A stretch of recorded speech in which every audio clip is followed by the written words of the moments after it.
Every time I cut wood with an angle grinder, I run into the same problem. The cuts end up crooked, the edges look rough, and achieving the level of precision I want seems almost impossible. Many people believe that the only solution is to buy an expensive professional woodworking saw. But today, I'm going to prove otherwise. Using an old angle grinder and a few scrap pieces of steel, I'll build a special guide frame designed to give me much better control over every cut. Can this homemade tool really produce straight, clean cuts like a professional machine? Stay with me until the end of the video, because the final test will reveal the answer.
When working with metal fabrication and power tools, safety should always come first.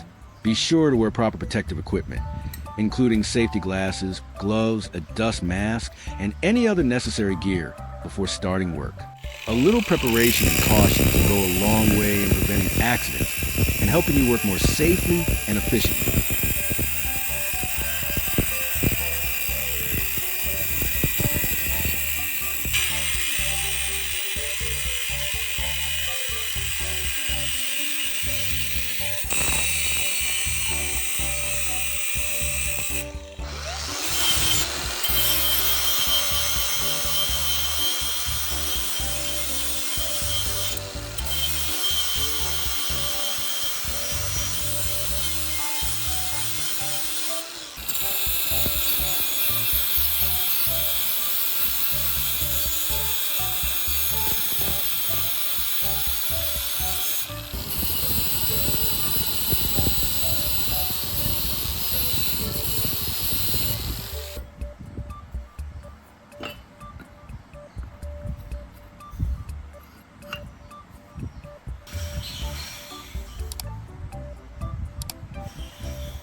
After cutting, grinding, and refining the small components on the V-shaped steel bar, the next step is to connect it to the grinder's original safety guard.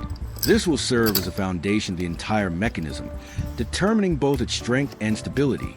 Once everything is securely positioned, I'll continue making additional modifications so all the parts can work together smoothly and accurately.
Now that all the components have been cut, shaped, and adjusted with precision, the basic frame of the machine is finally taking shape.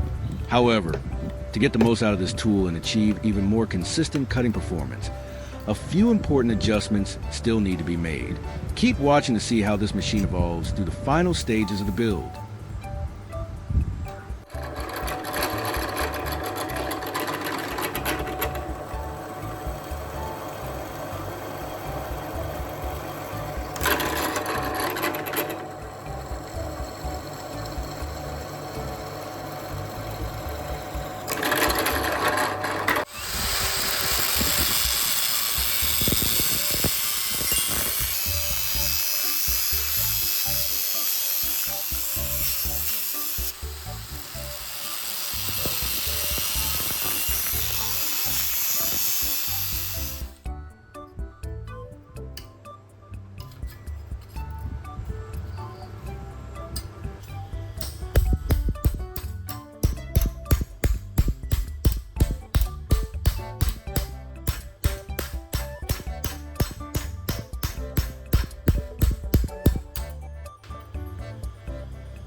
What do you think about the final design of this machine? Let me know in the comments below. And now comes the most important part. We're going to put it to the test and see whether it can really deliver the clean, straight, and accurate cuts we've been aiming for. If you enjoy this project and find it useful, don't forget to like the video and subscribe to the channel so you won't miss any future DIY creations.